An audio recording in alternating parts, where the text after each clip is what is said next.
Let me ask you a question.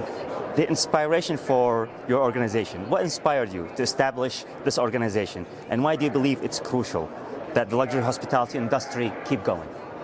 Well, that's a great question. Thank you. Well, the luxury hotel industry looked very similar for about 200 years. And myself and many of the hoteliers that had been working in luxury hospitality for a number of years, we were trained in the, let's call it the old way. Mm-hmm. The internet came along in late 90s, early 2000s, and really changed the way travel happened.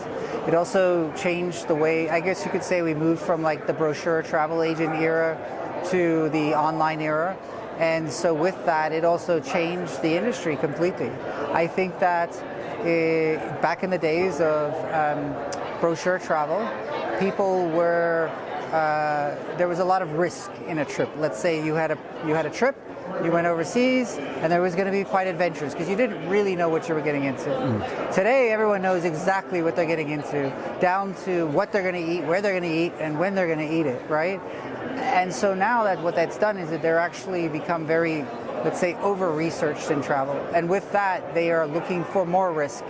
And so when I say more risk, that adventure piece that brochure travel used to have is missing, right? And so they're looking for hotels to do more for them, right? Also, although travel agents are still very important, the traveler themselves are playing more of a role in what they're doing, and with that, they're also relying now on their hotels to provide them with what's happening in the area, a more authentic local experience, okay? So our organization had to keep up with all of this, right? The technology, the chefs, the food, the design, I can go on and on and on, right? We weren't trained in this, and suddenly we had to make big decisions around this, around building hotels and designing hotels to accommodate today's traveler. And so we started this organization as a forum for the luxury hotel industry back in 2006. Mm-hmm. And yeah, we've been growing ever since, and I think we realized that even though every country has a hotel association, they did not have a luxury-specific association for the actual hotel industry itself. Mm-hmm. And so that's why we're here, and we help the hotels. We've become like the leading think tank in luxury hospitality, and we bring all the leaders and the innovators in the industry together to share advice and strategy so that we can continue to keep up with the industry that we're in. Yeah, no, the great about the event is that one of your exhibitors said that the great about this event is that you share your problems, and all of a sudden you hear solutions because people went through your experience that you're going through. So that will help you a lot. So let me ask you one thing, sir. What is your secret definition of success? What do you think is the right recipe to success in the sector of luxury hospitality these days?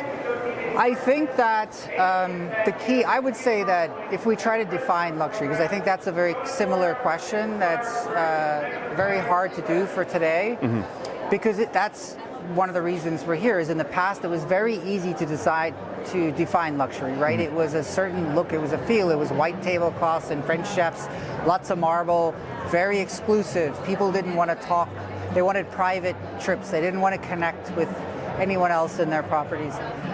I think that today everyone has completely different things at different times, so it's not specific to one person might enjoy one type of experience and then a different one at a different time, right? So whether they're on a business trip or a family trip or whatever it happens to be. But what it all has in common is that today we have very limited time.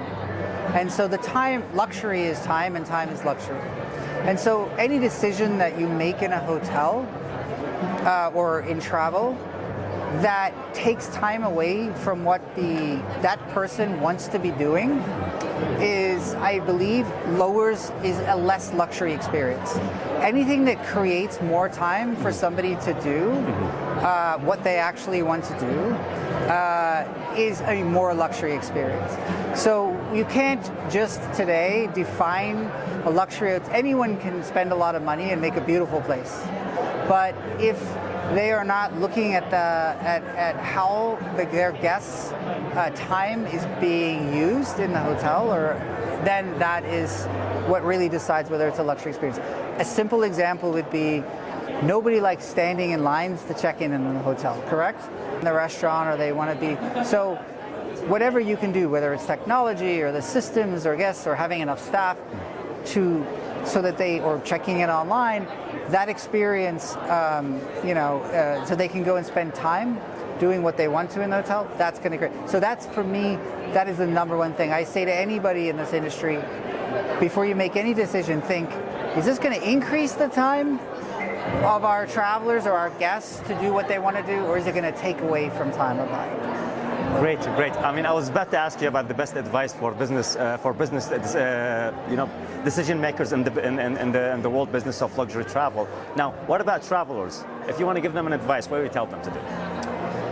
That's a good idea. I would say first, have a little adventure. Like, we survived, many of us, for many years off of brochure travel. And I feel like sometimes the bad experiences were the most memorable experiences. Not that I'm encouraging people to have, but the perfect travel trip that everyone does, I feel sometimes lacks a little bit of life. So be a little bit more adventurous. Maybe put down the phone, go with your gut sometimes, book a trip, and go somewhere different. Don't necessarily follow recommendations, and see what happens, because I think the adventure of it is very important. Well, Mr. Hirschowitz, thank you very much for your time. Appreciate it. It's a pleasure. Thank you. Thank you.